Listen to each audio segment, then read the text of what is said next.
আমার মাথা I am so sorry voice of Miles Shafin Ahmed এইটা আমি কিভাবে ভুললাম আমি আসলে শাফিন ভাইয়ের ব্যাপারটা আসলে একটু অন্যরকম কারণ ভাইয়া যখন প্রথম মেলবোর্নে গিয়েছিল তখন ওনার সাথে আমার পরিচয় হয়েছিল 2014 সালে তখন থেকে ওনার সাথে আমার একটা সম্পর্ক তৈরি হয় মানে একটা মেন্টর একটা গাইড হিসাবে ওনাকে আমি অনেক র্যান্ডম টাইমে মেলবোর্ন থেকে ফোন দিতাম এটা সবসময় ফিল করি এবং সবাইকে এটা ওপেনলি বলি যে অনেক সময় মনে হয় যে যেহেতু আমি হয়তো নতুন বাইরে থেকে আসছি আমাকে হয়তো জায়গা দিবে না হয়তো কোনো ক্ষেত্রে হতে পারে যে আমি যে একটা নিজের মতন করে উঠে দাঁড়াবো ওই প্ল্যাটফর্মটা অনেকেই আমাকে হয়তো দিতে চায় না। ভিন্ন ভিন্ন পথের মানুষ এখানে আছে, ভিন্ন ভিন্ন মতের মানুষ এখানে আছে। আমি ইতিবাচক মানসিকতার মানুষ, আমাকে সেই অর্থে সহজে কেউ ডাকেন না, না ডাকলো তবু তো গানের সঙ্গে আছি, তবু তো তানভীর ভাইয়ের সামনে বসে আছি, তো সেটা নিশ্চয়ই আমার কর্মের কারণেই অবশ্যই। হ্যাঁ, বা অথবা ও তো দেশে নেই এরকম একটা ব্যাপার, তো তাহলে ওই জায়গায় আপনি ওকে নিতে পারেন। পুতুলও আমার খুব পছন্দের, ওর সঙ্গে ব্যক্তিগত সম্পর্ক আমার খুব ভালো, কিন্তু যদি আরেকটু অন্য কাউকে দিয়ে চেষ্টা করা যায় ব্যাপারটা কেমন। হ্যাঁ হ্যাঁ, এটা তো হয়। এবং আমরা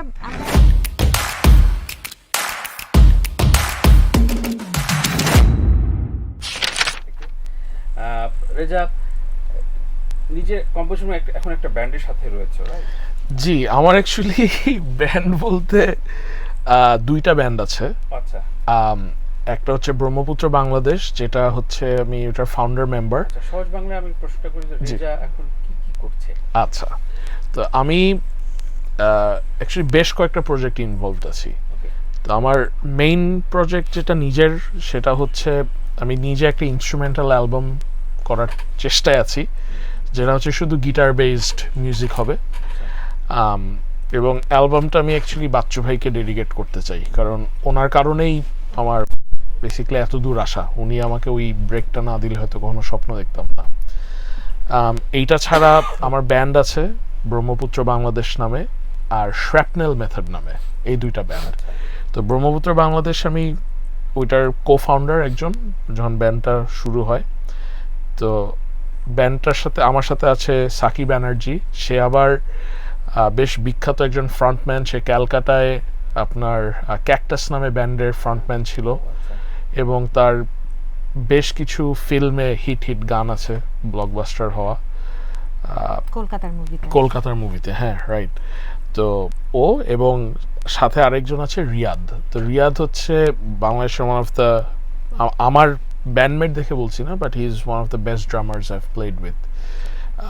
তো সে হচ্ছে বেসিক্যালি তাসান ভাইয়ের সাথে বাজাতো। অনেক আগে একটা ব্যান্ড ছিল মহাকাল নামে, সেখানেও সে বাজিয়েছে।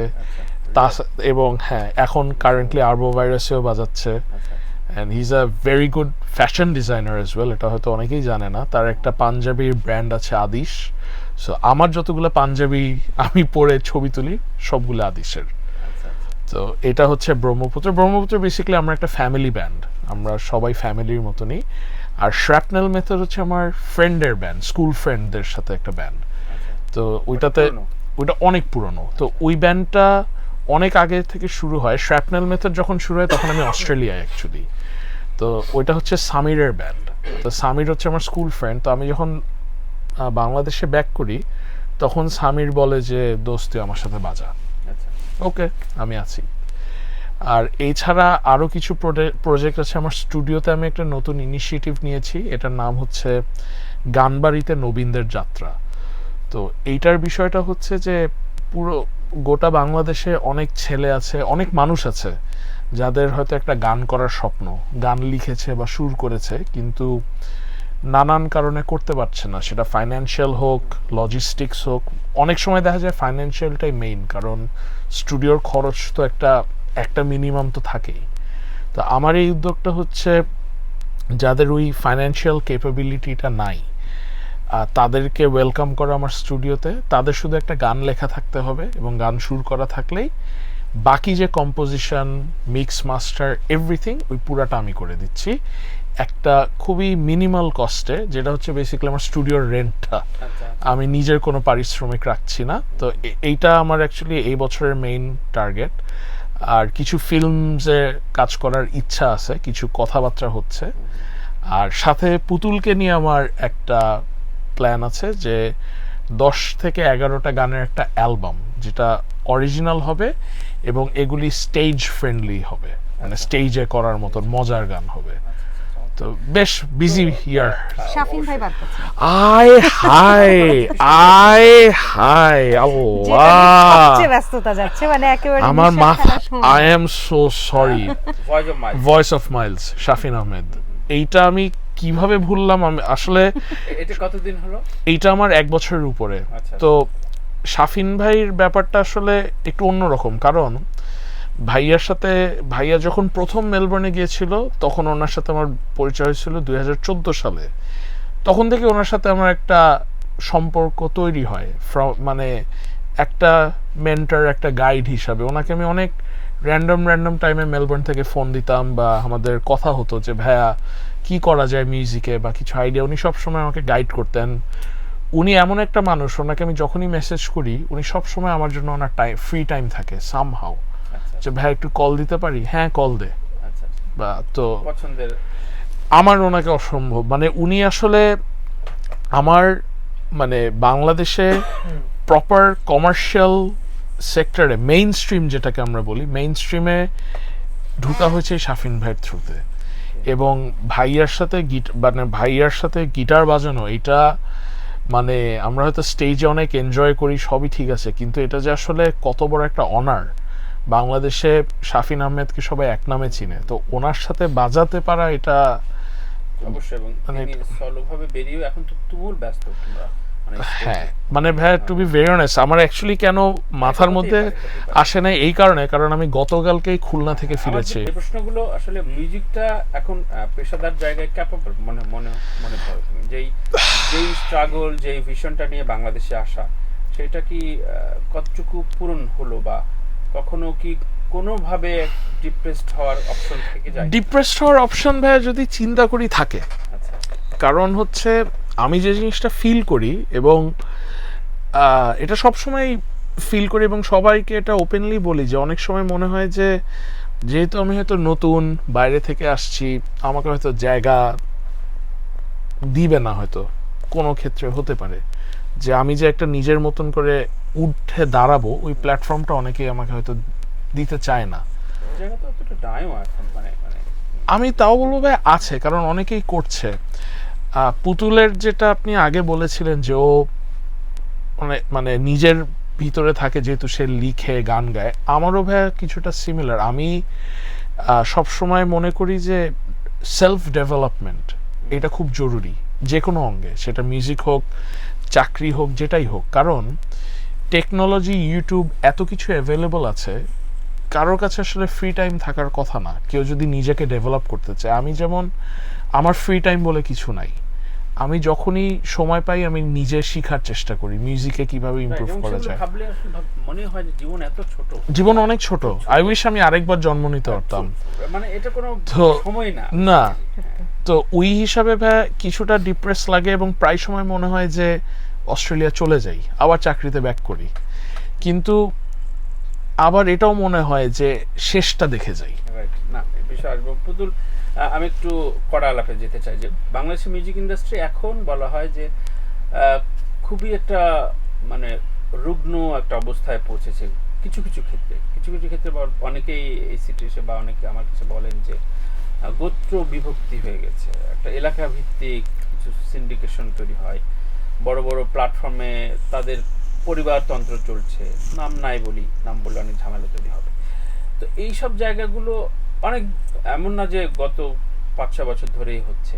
তো এর ভেতরে সত্যিকার অর্থেই যখন যার চাওয়া, ধর এখন রেজার গিটারটাই প্রয়োজন এই জনরার কাজে, তখন তো রেজাকে আসলে আমরা ডাকছি না, হ্যাঁ, বা এখন এই ভয়েসের জন্য পুতুলকে দরকার, সেটা ফিল্মে হোক, সেটা নাটকে হোক, সেটা গানে হোক, সবাই আমরা আচ্ছা ঠিক আছে, আমার তো গতকালকেও আমাকে ভাই করে ডাকছিল, 2টা সিঙ্গারা খাওয়াই, ওকেই আমি ডাকি, ও যেই লেভেলেরই মিউজিশিয়ান হোক বা যেই লেভেলের অভিনেতা হোক। এটা জয়া খুব দারুণ বলছে আমার সাথে, যে দেখবেন ভাই বাংলাদেশে আপনি যাকে পছন্দ করেন, ও যেই মেধারী হোক, ওকে আপনি সব জায়গায় পেঁয়াজ আলুর মতো করে ব্যবহার করবেন, আপনি কখনো খুঁজবেন না যে ওই দূরের মানুষটা আমার এর জন্য পারফেক্ট। তো এটা কি মনে হয় যে মিউজিকে এটা খুব তুমুল হবে বর্তমান? হ্যাঁ, মনে তো হয়। আরো বিস্ময়কর ব্যাপার হচ্ছে পিটাইতে ইচ্ছা করে না কয়েকজন? না, আচ্ছা। কেন কেন না সেটা বলি। 18-19 বছরের তো পথ চলা হয়ে গেল, কিন্তু তবু যে আমি আমার মতন হয়েও আছি, এটাই তো অনেক বড় পাওয়া। অভিযোগের অভিমানের জায়গাটা তৈরি হয় না, কারণ এক একজনের পথ এক এক রকম। ভিন্ন ভিন্ন পথের মানুষ এখানে আছে, ভিন্ন ভিন্ন মতের মানুষ এখানে আছে। আমি ইতিবাচক মানসিকতার মানুষ, আমাকে সেই অর্থে সহজে কেউ ডাকেন না, না ডাকলো। তবু তো গানের সঙ্গে আছি, তবু তো তানভীর ভাইয়ের সামনে বসে আছি। তো সেটা নিশ্চয়ই আমার কর্মের কারণেই অবশ্যই। সেখানে তানভীর ভাই কোনো স্বজনপ্রীতি করে আমাকে এখানে বসাননি। টিকে আছি এবং খুব চ্যালেঞ্জিংভাবে, সেটা অবশ্যই। পথটা তো সহজ নয়, কারণ আমাদের এমন নয় যে রিয়ালিটি শোর 10 জন শীর্ষ 10-এর সঙ্গে প্রতিযোগিতা করেছে একটা সময়, এখনও সেই 10 জনের সঙ্গেই আছে। এখন তো পরিসরটা বড় হয়ে গেছে, তবুও প্রতিনিয়ত টিকে থাকার লড়াইটা খুব কঠিন হয়ে যায়। আর সেটা তো মঞ্চে এখন আরও স্পষ্ট। মঞ্চের ডাকগুলো তো একেবারেই মুখ চিনে, সেই স্বজনপ্রীতির জায়গাটা তো আছেই, দলাদলির জায়গাটা তো আছেই, কিন্তু তবুও সবকিছুর মধ্য দিয়েও বেরিয়ে আসা কমিশনের উপর নির্ভর হয়ে গেছে এখন। সেটা তো আছেই। আবার ওই যে যদি মিউজিশিয়ানদের পক্ষ থেকে যেই শোগুলো আসে সেখানেও ওই গুটি কয় কাজ করছে, অথবা পছন্দের শিল্পীকে জোর করে ওই অন্তর্ভুক্ত করার একটা চেষ্টা চলে অনেক সময়। হয়তো আমি উদাহরণ দিয়ে বলতে পারি যে পুতুলকে আমার দরকার, পুতুল কি করতে পারবে সেটা, তখন কোনো একটা কারণ দেখিয়ে দেওয়া হলো যে না, পুতুল তো এখন ব্যস্ত, বা ও তো এখন লেখালেখিতে ব্যস্ত, গান কম করছে, ও উপস্থাপনা করছে, হ্যাঁ, বা অথবা ও তো দেশে নেই, এরকম একটা ব্যাপার। তো তাহলে ওই জায়গায় আপনি ওকে নিতে পারেন। পুতুলও আমার খুব পছন্দের, ওর সঙ্গে ব্যক্তিগত সম্পর্ক আমার খুব ভালো, কিন্তু যদি আরেকটু অন্য কাউকে দিয়ে চেষ্টা করা যায় ব্যাপারটা কেমন। হ্যাঁ হ্যাঁ, এটা তো হয়ই। এবং আমরা এরকম কয়েকবারই হয়েছে আমাদের সঙ্গে যে সব কিছু চূড়ান্ত হয়েছে, বড় প্ল্যাটফর্মে গান হবে, চূড়ান্ত হয়েছে, কথাবার্তা সব কিছু হয়েছে, কিন্তু পরবর্তীতে শুনেছি যে সেখানে যার কাছে যাওয়া হয়েছে হয়তো মানে সর্বশেষ অনুমোদনের জন্য, তিনি বলেছেন যে না, ও হলে ভালো হয়। এইগুলো তো হয়েই আসছে, হয়েছে, সবসময় হয়েছে। এখন হচ্ছে এমনটা নয়, তবে মনে হয় বেড়েছে, কারণ তানভীর ভাই 18-19 বছরে পরিবেশটা অনেকটাই বদলেছে। যখন শুরু করেছিলাম তখন অনেক বেশি স্বচ্ছতা ছিল, এখন সেই জায়গাগুলো অনেক অপরিচিত লাগে।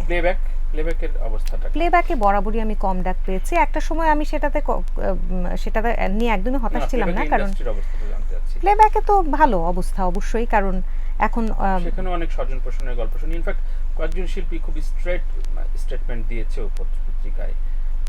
সো এই জায়গাও কি একই রকম অবস্থা? হ্যাঁ হ্যাঁ, তাই তো। কারণ সবাই সবার মতন কাজ করে যাচ্ছে, এই ছবিটা কিন্তু খুব একটা দেখি না। এমনকি যখন বড় পরিসরে কোনো মঞ্চে কোনো প্রকল্প হচ্ছে, বিরাট আয়োজনে, বিরাট অর্থায়নে, সেখানেও কিন্তু কয়েকজন মুখ, কিন্তু এছাড়াও তো আরও চোখটাকে তো দৃষ্টি প্রসারিত করার যে ব্যাপারটা, সেইটাই আমাদের কমে গেছে। ছোট একটা গণ্ডির ভিতরে আছি আমরা, বাইরে আর ভাবতে পারছি না। তো এটা তো হচ্ছেই। সাহিত্যের বিষয় আসলে তোর সম্পর্কে আলাপ করতে গেলে 2-3টা শো লাগবে। সাহিত্য চর্চার ক্ষেত্রে আমি দেখি যে খুব প্রচলিত ধারার গদ্য ভাষা পুতুলের না, নিজস্ব একটা মনস্তত্ত্ব থাকে। এইটা আসলে অ্যাডাপ্ট করলে কি হয়, মানে আমি একটু জানতে চাই। মানে সাহিত্যের পথ চলায় আমার সবচেয়ে বড় প্রভাব বা অনুপ্রেরণা আমার পরিবার থেকে, আমার বড় ভাইয়ের মাধ্যমে।